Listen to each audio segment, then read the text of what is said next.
नमस्कार दोस्तों, आज हमारे स्टूडियोज में उपस्थित हैं डॉक्टर निर्मल शंकर सहाय। डॉक्टर साहब LJ school of applied sciences में एज एडजंक्ट प्रोफेसर के तौर पे 2 साल से जुड़े हुए हैं, लेकिन उनका लाइफ साइंस के क्षेत्र में बहुत विशाल अनुभव है। डॉक्टर साहब, स्वागत है आपका। धन्यवाद। सर, एक सवाल ये पहला ही होता है कि लाइफ साइंसेस कॉमन मैन यदि वो बात करते हैं, उनको उनको एड्रेस करना है, तो लाइफ साइंसेस में कौन कौन से विषय सम्मिलित होते हैं? देखिए, जहाँ तक अगर हम हिंदी में बोले लाइफ साइंस में जीवन शास्त्र में वो सारी चीजें जो लाइफ से रिलेटेड हैं।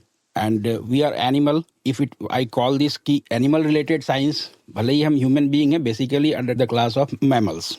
सो जो लाइफ रिलेटेड साइंस है, that thing we are studied particularly in relation to the interaction or the what is the mechanism of that is अगर हम ये कहें कि फिजियोलॉजी क्या है या कैसे डिजीज डेवलप होता है, उसके लिए क्या प्रोडक्ट बना सकते हैं, anything related to life, whether we are हम उसको स्टडी कर रहे हैं एकेडमिक पॉइंट व्यू से या एप्लीकेशन पॉइंट ऑफ व्यू से।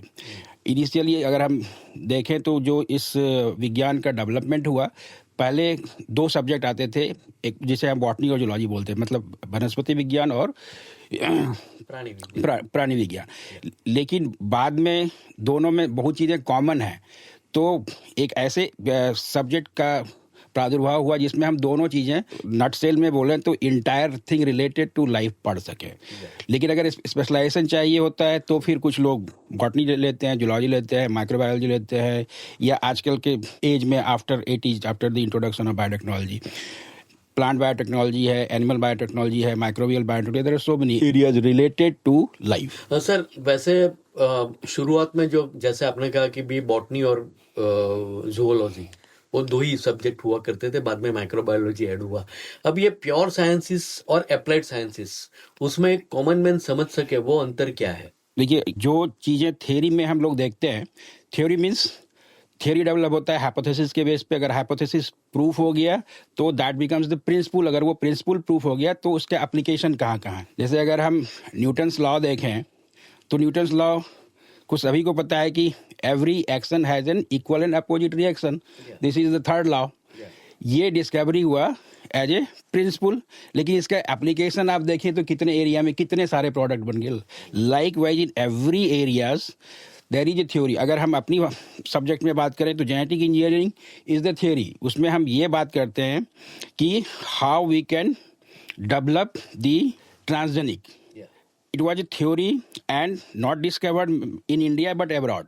लेकिन जैसे ही इसकी थ्योरी की डिस्कवरी हुई तो इसका एप्लीकेशन हम डिफरेंट एरियाज में प्रोडक्ट डेवलपमेंट के तौर पे करते हैं। जैसे इंडिया में जो पहला ट्रांसजेनिक प्लांट आया, जैसे BT cotton, it was the application of genetic engineering. So genetic engineering was is the basic science and its application came in the form of product related to agriculture, particularly cotton, that is BT cotton, which was resistant to bollworm.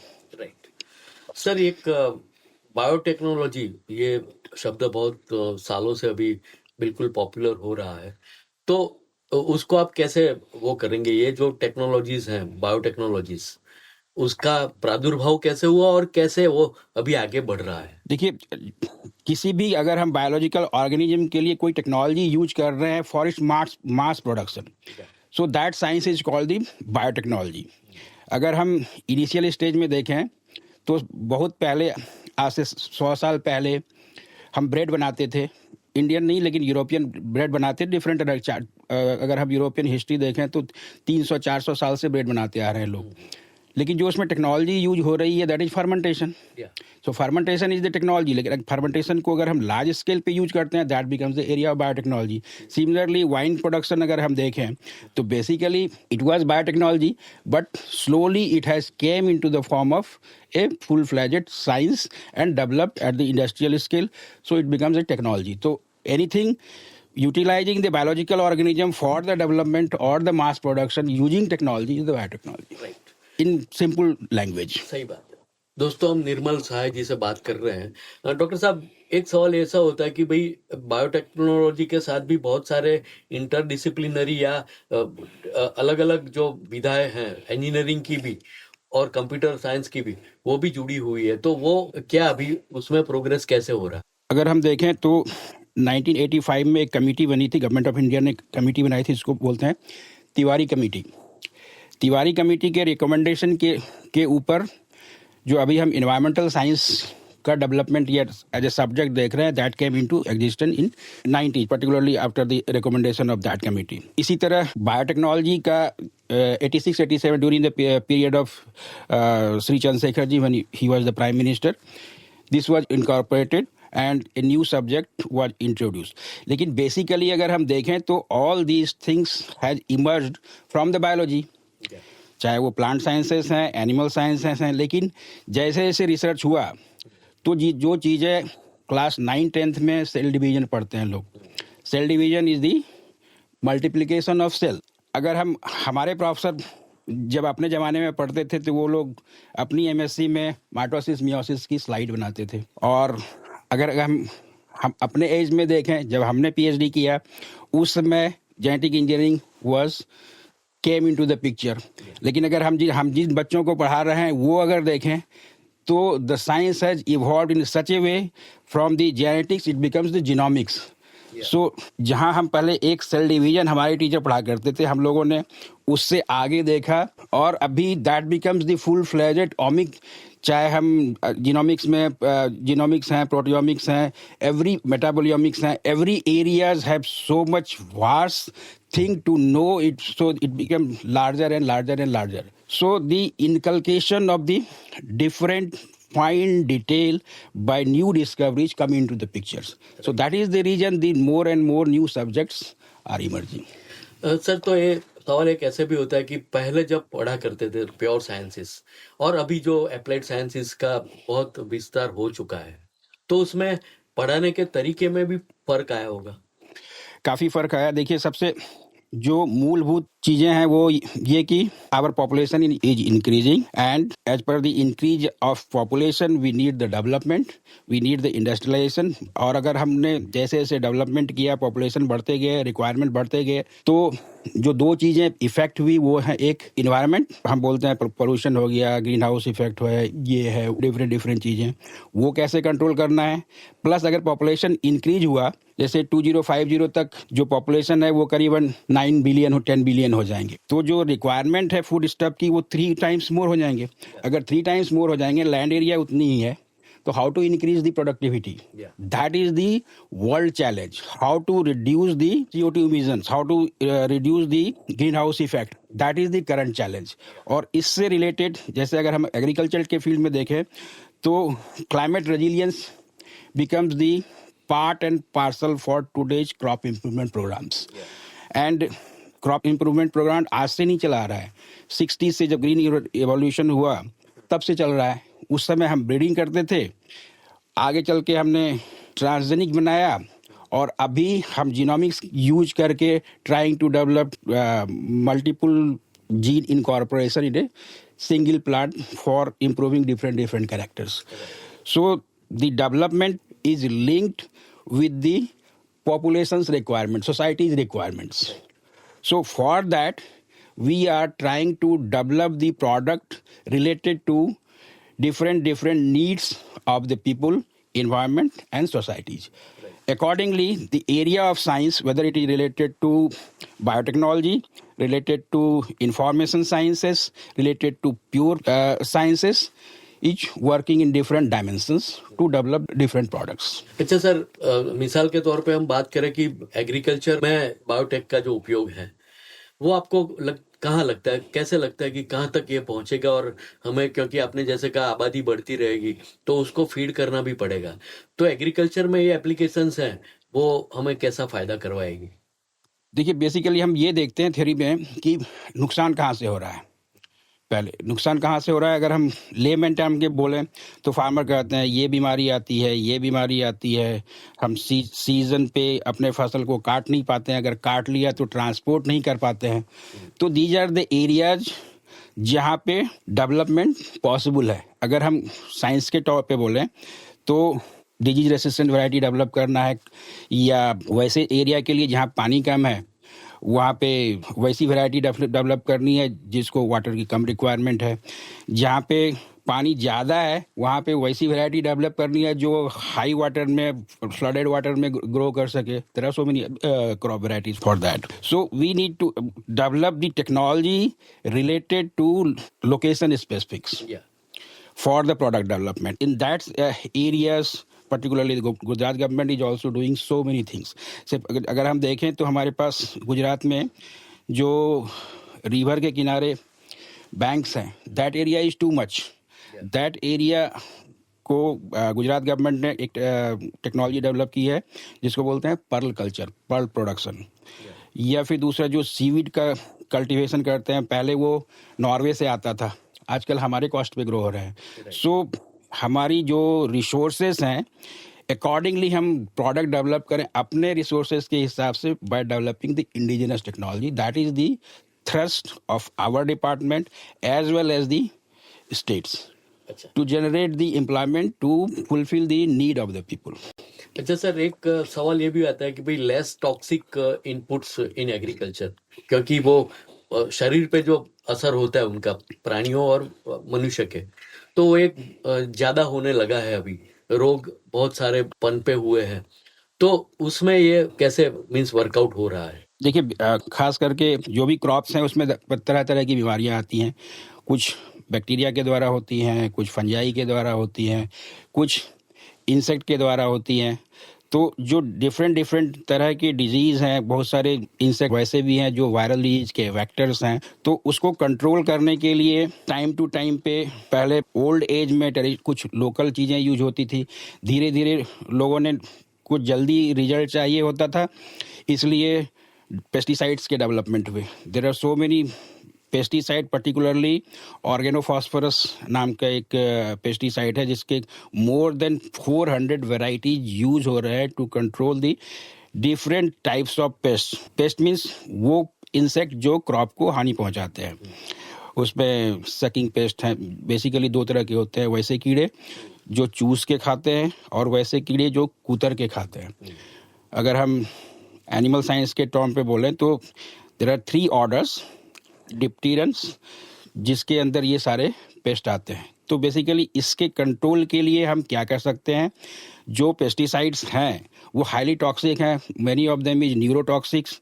अगर बहुत से farmer इसको खा के suicide भी कर लेते हैं, तो इसका मतलब ये है कि ये इतना खतरनाक है, अगर बिना प्रिकॉशन के हम अप्लाई करते हैं तो भी हमें नुकसान होता है। तो इन चीज़ों को environmental protection point of view से भी ये धीरे धीरे बायोअक्यूमुलेशन के थ्रू फूड चेन में आते हैं। डिफरेंट तरह की बीमारियां होते हैं, कैंसर होता है। अगर आप पंजाब को देखें जहाँ कि इंडिया में सबसे ज़्यादा पेस्टिसाइड यूज होता है, तो डेली पंजाब से लुधियाना से एक ट्रेन जाती है जयपुर कैंसर इलाज के लिए। तो सीवियरिटी बहुत ज़्यादा बढ़ गई आफ्टर ग्रीन इवोल्यूशन।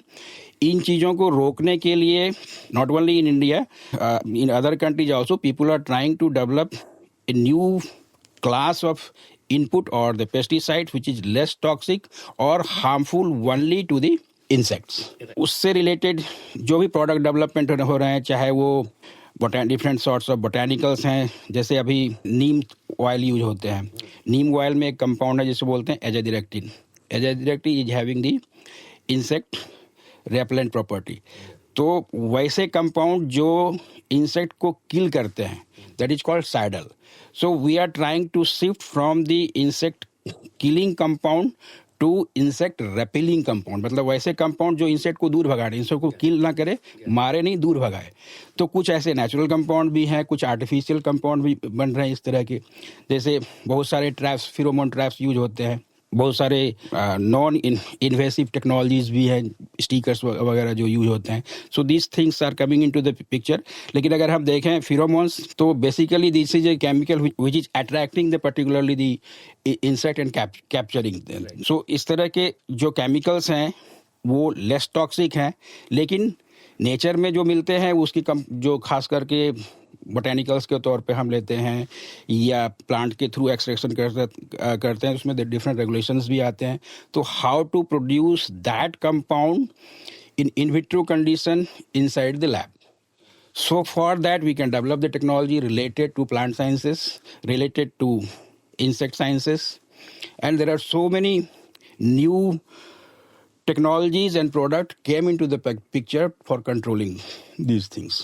अच्छा सर, एक क्लाइमेट चेंज वाला जो अभी बहुत सालों से हम उससे परेशान हो रहे हैं, वो उसको काउंटर करने के लिए या उसके साथ चलने के लिए उसके सामने अपना वो बायोटेक या बाकी टेक्नोलॉजीज है, उसका रोल क्या रहे? इस एरियाज में हमें वैसे क्रॉप डेवलप करने हैं, वैसे वैरायटी डेवलप करने हैं. नॉर्मली हम वैरायटी जो डेवलप करते थे वो हार्डली वैरायटी डेवलप करते थे या डिजीज रेजिस्टेंट वैरायटी डेवलप करते थे. अभी जो ज़रूरत है, हमें क्लाइमेट रेजिस्टेंस वैरायटी डेवलप करनी है. तो यहाँ पे क्लाइमेट रेजिस्टेंट का मीनिंग क्या हुआ? जो मेजर एरिया है कि हम बोलते हैं टेम्परेचर बढ़ रहा है, कभी बारिश जो है अगर नेचुरल कंडीशन देखें तो पहले आ जाती है, लेट हो जाता है, तो चेंज इन साथ हो जाता है, एक साथ हो जाता है. तो ये जो सीजनल वेरिएशंस हैं, हमें जो हमारी अभी की वैरायटी है वो एडप्टेड है पर्टिकुलर इन्वायरमेंटल कंडीशंस के लिए. तो उसकी एडेप्टेबिलिटी हमें चेंज करनी है to grow under the different climatic conditions. अगर हम बेसिकली फिजिकल पैरामीटर देखें तो वो टेम्परेचर्स है, लाइट है और ह्यूमिडिटी है, या फिर डिफरेंट कंडीशंस में जो CO2 रिलीज होते हैं वो सब चीज़ें हैं. लेकिन जो चीज़ें खास करके जो प्लांट हैं, there are two parts. One which we are looking from the naked eye, जो मतलब जो वैसे पौधे के पार्ट्स या क्रॉप के पार्ट जो ज़मीन के ऊपर हैं, उससे रिलेटेड नीचे means not only its location but how it is interacting with the ecology or the climatic conditions. उसी तरह जो पार्ट जमीन के नीचे है that is called the rhizospheric. तो जैसे ह्यूमन के केस में आजकल एक न्यू एरिया है जिसे बोलते हैं गट माइक्रोफ्लोरा.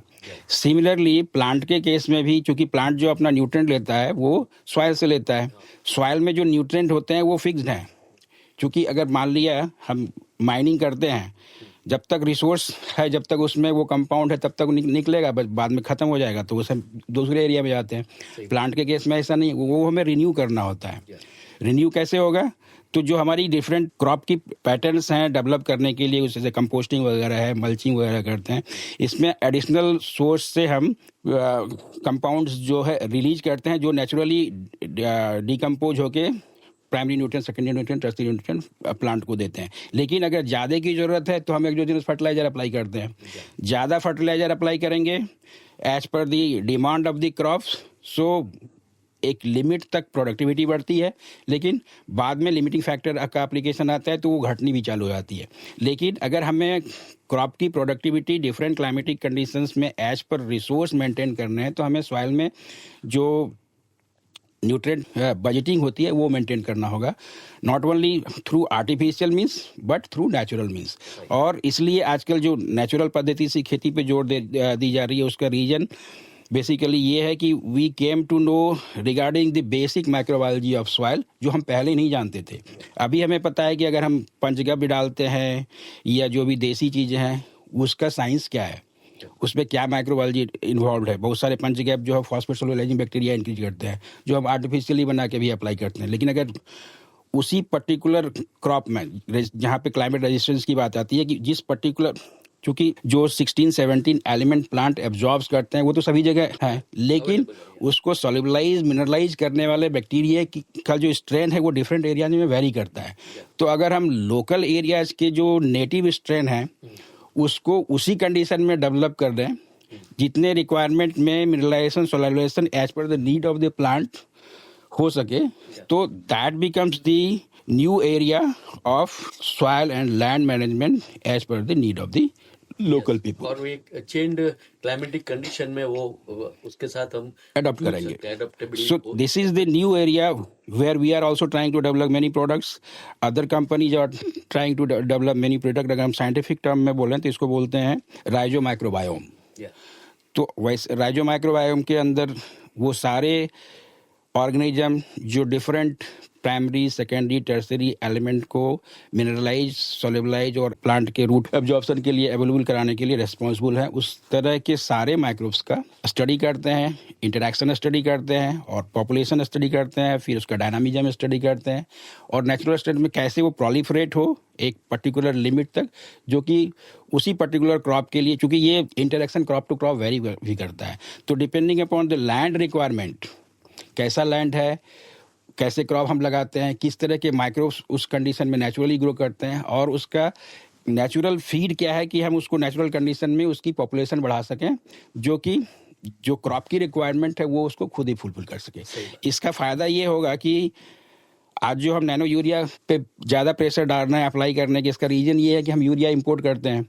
अगर हम नैनो का फॉर्मुलेशन इस तरह से करें कि हमारे एग्जिस्टिंग नीड को फुलफिल कर सके, तो हमारा इंपोर्ट करना बंद हो जाएगा। Yeah. उसी तरह लेकिन अगर हम नेचुरल स्ट्रेंथ ऑफ बैक्टीरिया जो है उसको इतना कम्पिटेंट बना दें कि जो क्रॉप की नीड है फर्टिलाइजर की, वो ऊपर से डालने की जरूरत नहीं पड़े, जो उसका इनसाइड माइक्रोब्स है वो ही फुलफिल कर दे, Yeah. तो that will become a very good big achievement Yeah. In this area. सही बात है सर। अब क्योंकि हमारे स्टूडेंट्स हैं जो ये कार्यक्रम सुन रहे हैं, तो उनको ये जो एरियाज हैं उसमें उसकी अपॉर्चुनिटीज में उनको इंटरेस्ट ज्यादा रहेगा।